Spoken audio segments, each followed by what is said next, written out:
Hey there, what's going on, guys? This is a video I've already tried to make, but I kind of fucked up the logistics of it in terms of like filming and stuff. So I told myself like, fuck it, I'm not gonna try and make it again. But now I'm feeling sort of spontaneous, and I'm in a parking lot of my car, and I gotta kill some time. So here we go again, right? So I want to talk about Sydney Sweeney, which I know everybody's kind of talking about Sydney Sweeney right now. So like, really, what am I going to add to the conversation? But I don't know. I think there's some nuances that are being missed a little bit.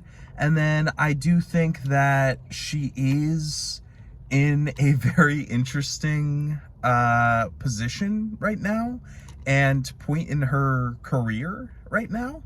And so, I don't know, I don't think I need to give a whole lot of background, most of you watching are probably pretty aware of who she is, what she does, sort of, the controversies surrounding her, but maybe I'll give mention to what's going on. So, I'm filming this, sort of, a week or so after, that very now infamous GQ interview blew up, and specifically the part where the interviewer sort of gives her a chance to sort of kind of go back on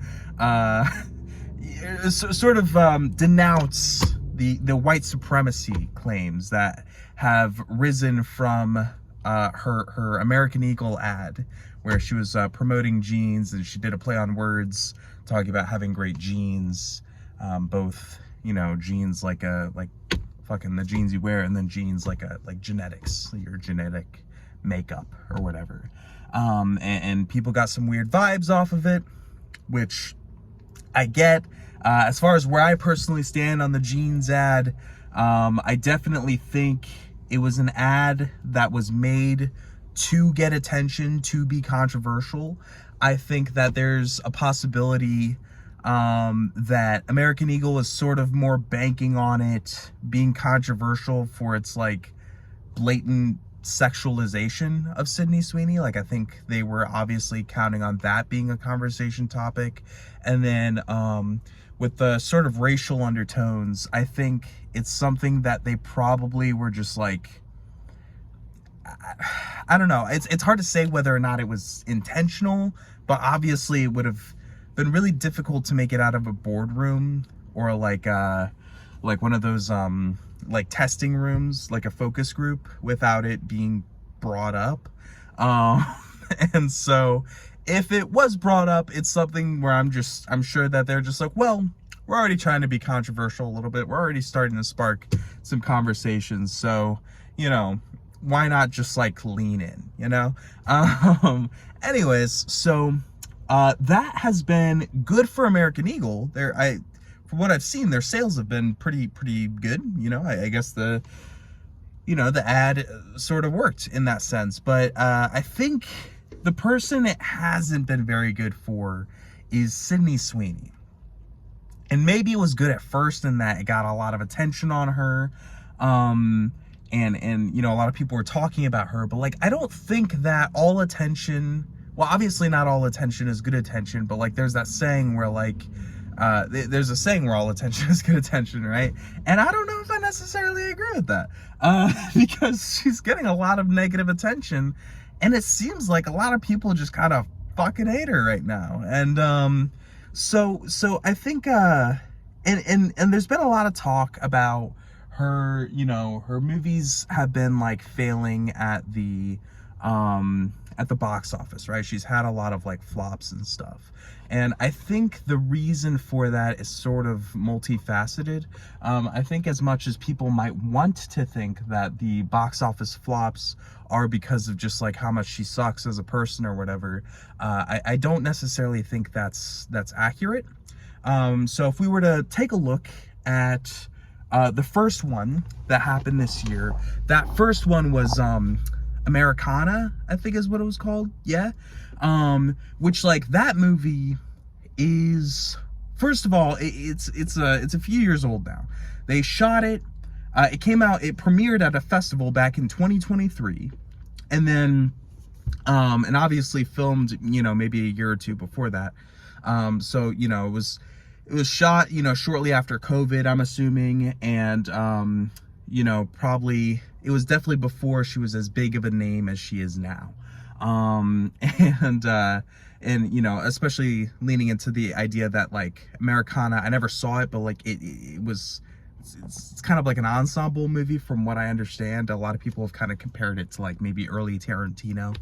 But anyways, so that movie premiered back in 2023, and then for whatever reason, it was really caught up in a distribution sort of, limbo, I guess, in that either there was a distributor and something happened where it couldn't get distributed for a couple of years, or maybe it just was never picked up. I remember reading about it, but I can't exactly remember what the deal was. I think it was picked up, but then for whatever reason, it wasn't able to be actually put out for a little while.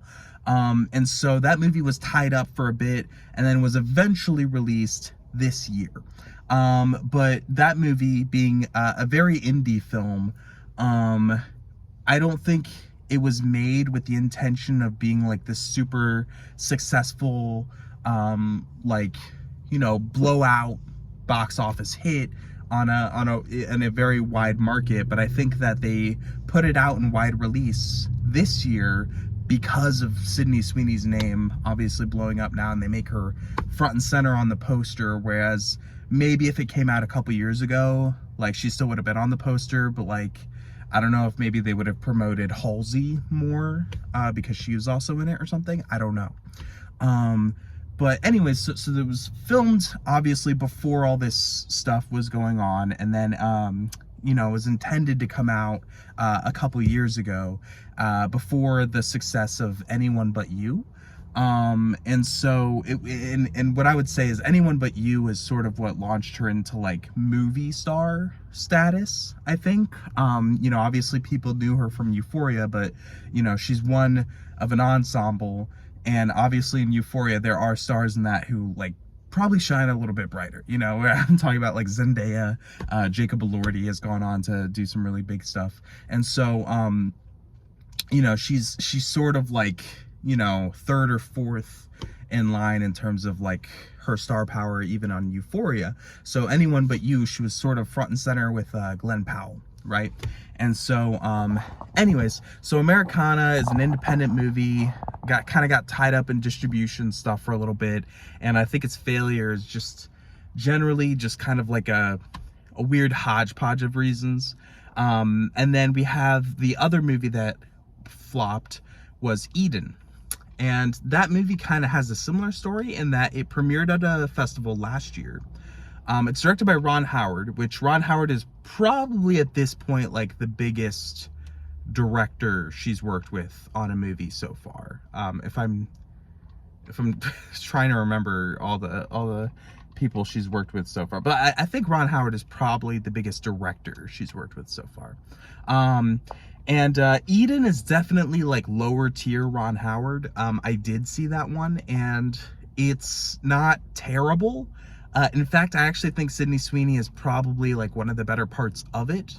Her and honestly, my favorite performance in that movie was Ana de Armas, and I am a little bummed that nobody will see it because I genuinely think that it is probably my favorite Ana de Armas performance I've ever seen. And I just think that if you like Ana de Armas, then you should see that movie. And Sydney Sweeney's pretty good in it too. In fact, I should say, I don't think Sydney Sweeney is a bad actress. There's a lot of like kind of stuff floating around. People are like, oh, she's a terrible actress anyways. And I actually don't agree with that. I think she's a pretty good actress. And for the arguments that like she kind of lacks versatility and range and stuff, I get what people are saying. She's sort of, what I would kind of compare her to is I think she has sort of like an early career Kristen Stewart thing going on, where like a lot of people said that Kristen Stewart was like kind of wooden. She was very like monotone in her performances. But I just think that like she's just, that's just her acting style, and she kind of plays more subtle. And I think Sydney Sweeney is sort of in a similar position, and I think that their kind of personas and their acting styles, you know, they're just not the types to completely disappear into a role. I think they, you know, instead of like disappearing into a character, they sort of bring their own personality more towards the character, and there's sort of a meeting in the middle of like actor and character. I just think that Sydney Sweeney is one of those.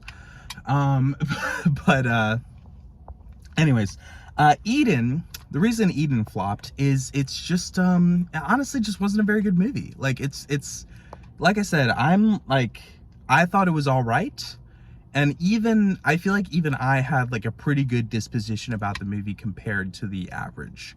And so and Eden was in a sort of weird place in that, like, when it premiered at a festival, it was obviously like, it was a big ticket item because like, I guess in terms of like, it was an expensive movie to make because it has sort of this all-star ensemble cast where it's got like Jude Law, Vanessa Kirby, Ana de Armas, Sydney Sweeney, and some other people. And sort of in the same sense as like Euphoria or Americana, Sydney Sweeney is not the definitive lead of that movie. She is very much like maybe like third or fourth build on the film. So to say the movie flopped because of her is very much a stretch. And it was sort of kept in this like distribution limbo, I think, for a long time. No company picked it up to distribute it. And I can't remember who eventually ended up deciding to distribute it, but whoever did not promote it very much. And you know, its flop is sort of a product of that. And so that leads us to the final movie that has premiered this year that has her in it, which is Christy. And this is the one that everybody's been talking about recently because unlike the other ones, she is very much the definitive lead of this movie. She is also the producer, or one of the producers on the movie, so this is her passion project. She was sort of ushered it into getting made, right? And it's also very much like her attempt at trying to get like an Oscar nomination or something. Like, it's very much like an Academy, you know, like sort of an attempt to get into that crowd, right? To be taken seriously. She's you know, bulked up. She's trying to disappear into this role, and it's very serious subject matter. And she's very much not using her, you know, sex icon, whatever image for the film, which, to be fair, on the other films, you know, she hasn't used that a ton. Like, I will say, like, her biggest roles are Euphoria and Anyone But You, which just so happen to be the ones where she's, you know, the most, I don't know, hot or whatever. But, you know, if you watch Reality, which is the one where she plays the that girl who leaked stuff, and then you know, some of her other roles, you know, those aren't, she's not all the sexual stuff. It just seems like that's the stuff that gets the most attention. But anyways, so going back to Christy, Christy's coming out now, and a couple things about Christy which could have also contributed to its flop is obviously the Sydney Sweeney drama does not help. But I don't know if that's the largest factor. So the big thing about Christy is it's distributed by a company called Black Bear. And Black Bear is, this is, I don't know exactly if it's their first movie they've ever distributed, but if it's not the first that they've ever distributed, it's definitely one of the first. They are a production company and have not historically distributed their own films, and so they are very new to the distribution business, and this may or may not be their first movie that they've ever distributed. As an example, there's a movie called Train Dreams that is coming out on Netflix later this month that they produced but did not distribute, and I'm sure that that's one that they probably, if they still had that movie and hadn't sold it to Netflix, they would probably be self-distributing now.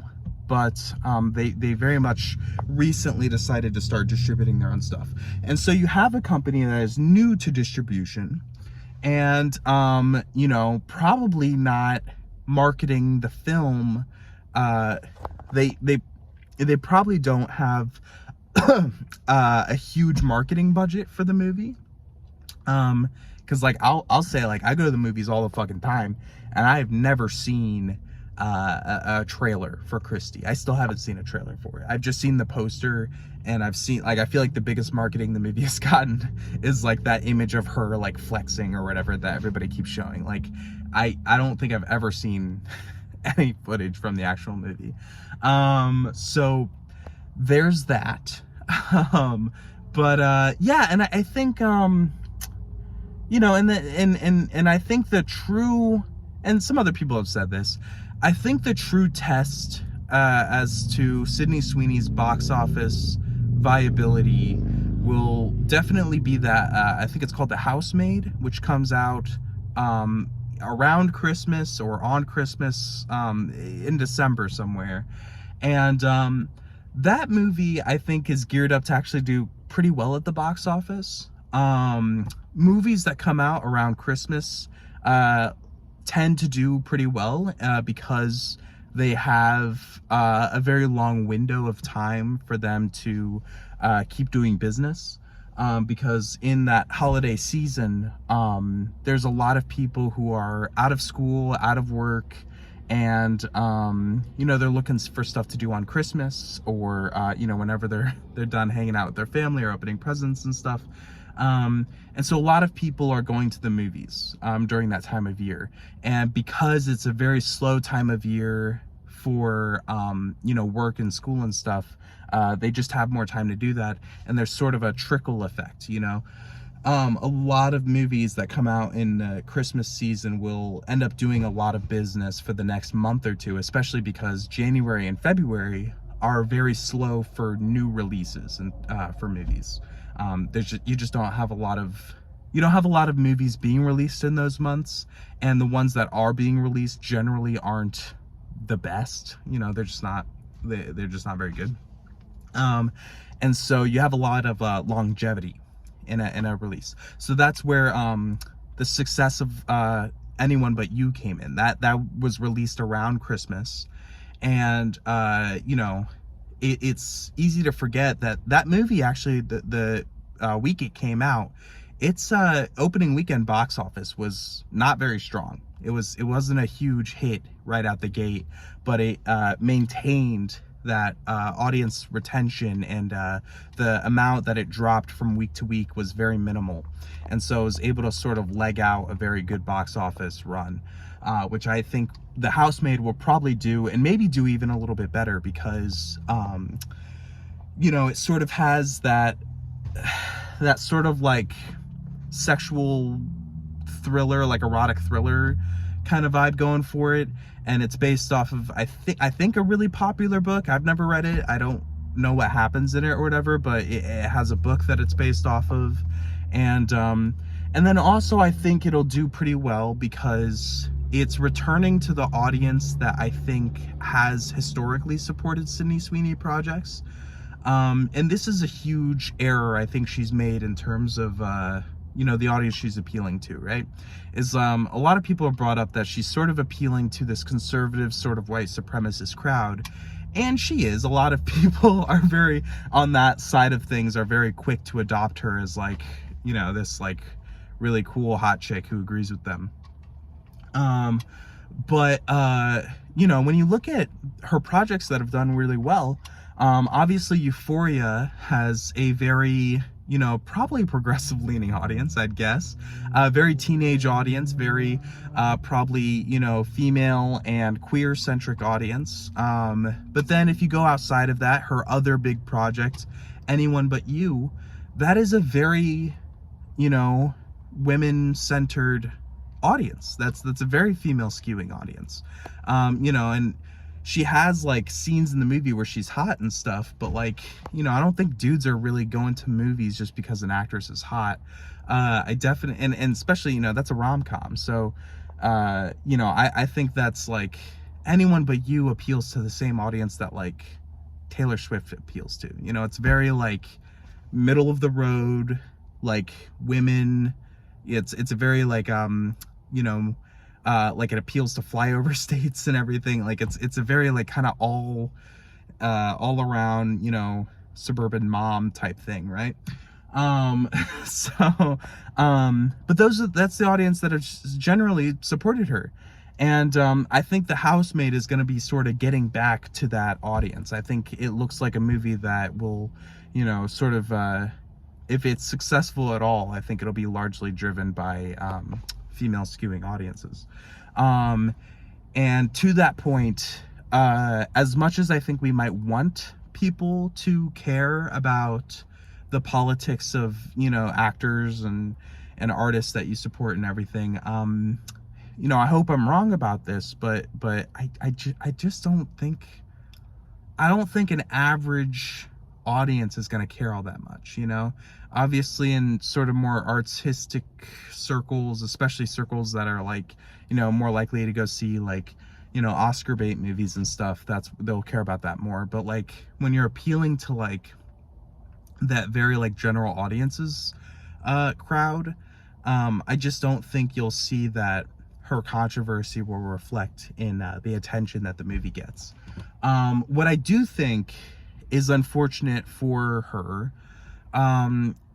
is basically she's in a point in her career right now where she's not known as an actress first and foremost. You know, I think when you picture Sydney Sweeney, when Sydney Sweeney comes to your head, the first thing you're gonna picture is most likely the meme of her just looking absolutely pissed, just miserable, as that reporter asks her a question.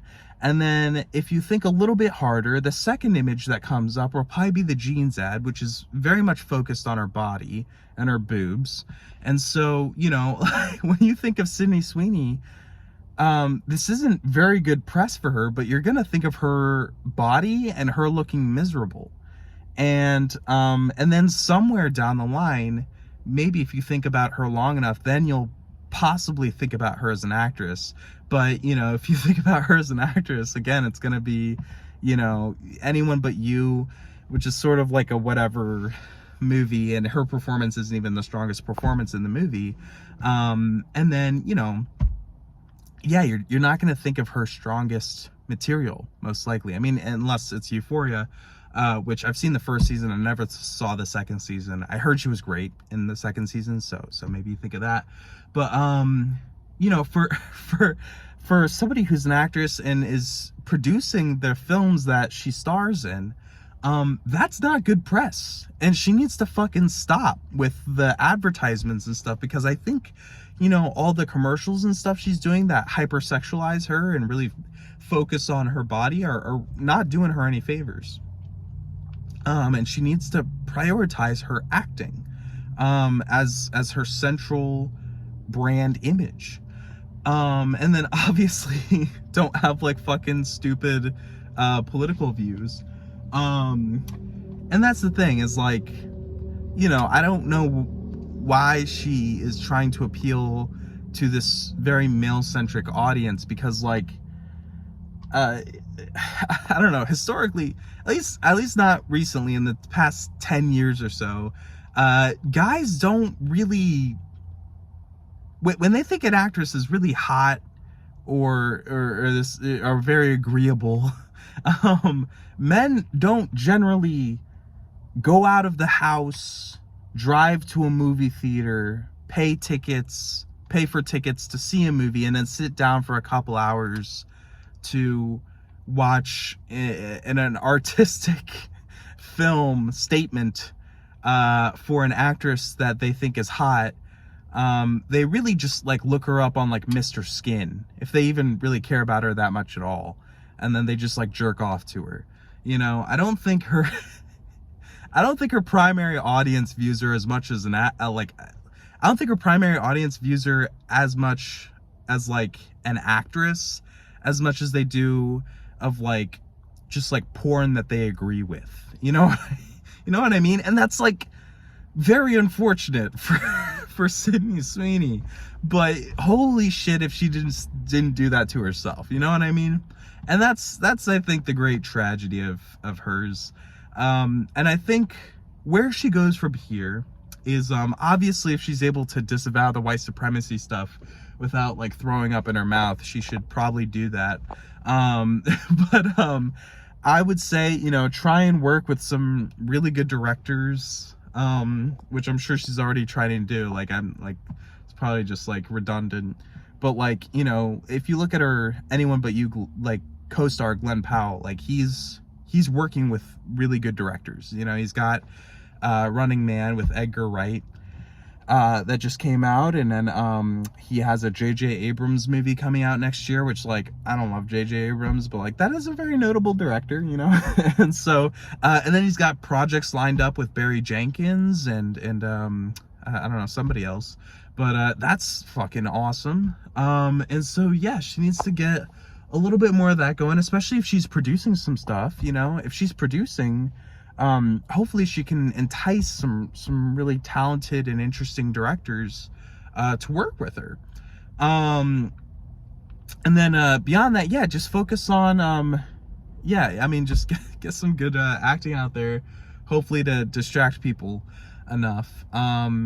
If I had to say the next big thing she should do, this is my recommendation, right? Sydney Sweeney should make a Trisha Paytas biopic where she really commits to the role. And I think she really should do a Trisha Paytas biopic where she super hardcore commits to the role, and then it should be directed by me. I think that's what I'm saying. So Sydney, if you see this, hey, like I know a way out of this rut. I hope I hope you clean up your like racist image or whatever. I know I'm brown, but like, you know, just I don't know, maybe don't expand your worldview, you know. Oh, and it's here's the thing. My last note is to anybody who's like disappointed in Sydney Sweeney's views or whatever. This is more to the audience. This isn't to Sydney. Here's the thing, is like Sydney Sweeney is a rich white actress, right? And the idea of a rich white girl caring about any of your problems, if you're, you know, a different race or you're broke or whatever, it, you know, and I know that they exist out there. There are rich white girl celebrities who care about these issues, but that should be seen more as like a special thing. Because, you know, she's sort of like Taylor Swift in this thing, and like she really doesn't like it's just not gonna be that fucking, she's just not that kind of person, you know what I mean? Like, she's never gonna care about your problems because of how she grew up, who she is, and the expectation that she ever would care about your problems and not be just this like very out of touch celebrity. That's more on you, man. Like, I mean, you know, obviously we should want people to have nice views and to be nice people, but dude, she's fucking dating Scooter Braun, who, like, I don't know much about him really at all. I'm not like as engrossed in the music industry as I am the movie industry, but if I know one thing about Scooter Braun, it's that he's like a piece of shit, right? Like, that's like the only thing I know about him. That's like, so like, I don't know, man. Like, you know, the idea that, yeah, I just don't think, yeah, I mean, yeah, she was never gonna care. She very much is just like, she's stereotypical in that way, you know. She's not really special. So yeah, I think that's where I'm gonna leave it. All right, thanks.